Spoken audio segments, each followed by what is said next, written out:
غافل کر دیا گیا ہے۔ کہا کہ اگر ہم موت کو یاد کرتے رہے 100 شہیدوں کا ثواب اللہ عطا فرمائے، لیکن ہم بھول گئے کیوں؟ اس لیے بھول گئے ہیں کہ موت کو سوچ کر آدمی کا نفس مرتا ہے۔ ہمارا نفس اتنا موٹا ہو گیا ہے نا کہ ہم سوچتے ہیں کسی کے سامنے ہماری ناک نیچی نہ ہونے پائے، لیکن یاد رکھیے مسلمانوں، جو یہاں جھکتا ہے اللہ اسے سر بلند فرما دیتا ہے۔ دنیا جسے ذلیل کرنا چاہتی ہے، اللہ اگر عزت دینا چاہے تو کوئی ذلیل نہیں کر سکتا ہے۔ اللہ جسے چاہے اسے معزز کر دے، اس کا حال زمین پر ہو، لیکن اگر اللہ رفعت دینا چاہے تو اس کا مقام آسمان پہ ہو جاتا ہے۔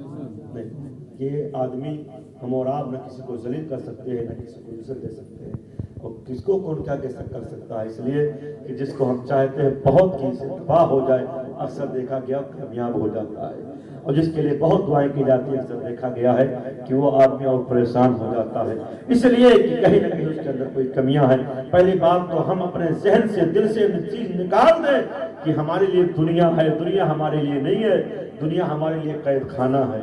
قید خانے میں آدمی جو پاتا کھا لیتا ہے، جیسا پاتا ہے اسی طرح بستر بچھا کے سو جاتا ہے۔ ایک کوٹھری میں اس کی پوری زندگی ہوتی ہے۔ تو ہمارے لیے قید خانہ کون کہتا ہے کہ مومن مر گیا جیل سے چھوٹا وہ اپنے گھر میں، ہمارے لیے تو اصل گھر وہ ہے۔ اسی لیے کہا گیا ہے کہ قبر ہمارے لیے جنت کے کیاریوں میں سے کیاری بنا دی ہے، جہنم کے گڈھوں میں سے گڈھا یا جنت کی کیاری میں سے کیاری، یعنی وہ آپ کی قبر جو چند ہاتھ کا گڈھا ہے نا، وہ اللہ کریم جب کرم فرمائے گا، نبی کی وفاداری کا صدقہ ملے گا تو تا حد نگاہ کشادہ کر دے گا، کشادہ کر دے گا۔ ہمارے دوستوں نے، ہمارے باپ دادا نے چند ہاتھ کا گڈھا کھودا ہے، لیکن اللہ کی رحمتوں نے اپنے بندے کے لیے وہ آسائش و آرام کی فرشتوں سے فرماتا ہے، اے فرشتے جاؤ اور اس کے لیے جنتی لباس اور جنتی بستر لگا دو۔ ہمارا حال، لیکن ہم صرف دنیا میں گم ہیں مسلمان، دنیا میں گم ہیں۔ ہمارا حال یہ ہے، بھٹا ایک ہو گیا، سوچتے ایک بھٹا اور ہو جائے، ایک بھٹا اور ہو جائے۔ اس کے بعد بھٹے میں یہ بھی یاد رکھیے، بھٹے کی بڑی شکایتیں ملتی ہیں۔